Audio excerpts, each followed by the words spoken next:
It's amazing, like, you know, I mean, to be back here in Scotland, and we filmed in Scotland, and it's a Scottish play, and it's I don't know, it's pretty remarkable, you know. And I would not have done the film if we couldn't have, you know, shot here and really brought the texture and the might of Scotland into the film.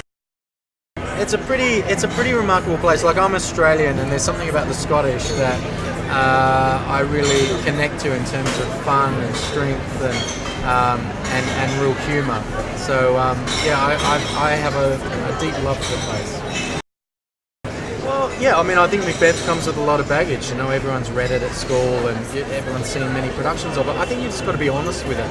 I mean, there are many productions where you get the chance to go and film in the real place where many of the verse was taking place. So it's you know, that in itself brings a kind of something contemporary, and it brings something very real to it. So it was, I don't know, maybe making the verse much more intimate, maybe making the story, finding a cinema in the story, and I think people are really interested in that. I mean, I think Macbeth is a blockbuster. I think every 4 hours a production is done around the world, you know, as a play. So you know, it's a very loved piece. You know, and Shakespeare was doing this well before Game of Thrones. So it's it was a really exciting to be able to bring the words to screen again, but also I think bring the landscape to screen that the verse was celebrating. Well, I only did it because of Michael. I mean, I wouldn't have done it if it wasn't Michael. When it was offered to me, it was Macbeth, and they said, "Oh, Michael's attached," and it was everything.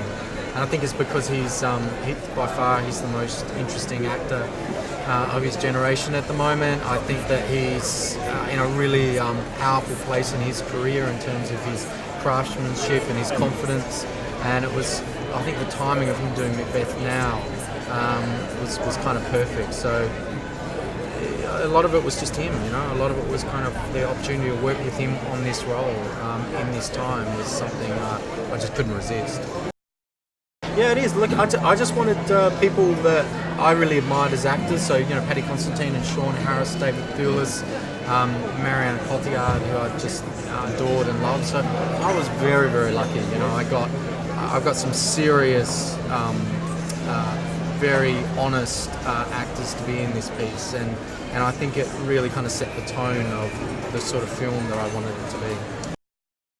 Look, I think, you know, the words are stunning. There's no one else that writes like him, but I think his themes are just still universal. I think people, I think Game of Thrones, I think House of Cards, I think Sopranos, Goodfellas, they all borrow from the sort of themes that Shakespeare was writing about. So, I mean, I was even watching Breaking Bad at the time, and the whole idea of Walt's descent into kind of madness is so similar to Macbeth. So, you know, I think that there's something everyman about the work, but also this one, I think, you know, a man who's kind of edging and searching for evil and darkness, I think is always pretty exhilarating, you know, in terms of a character journey.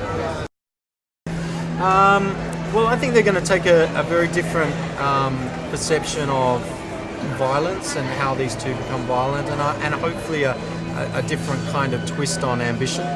You know, I think that these two are pretty fractured souls at the beginning of this film, and I think that they use ambition in a very different way to what it's been used before. And in that, the humanity in those choices, I think, feel very contemporary and very, I think, close to a modern audience.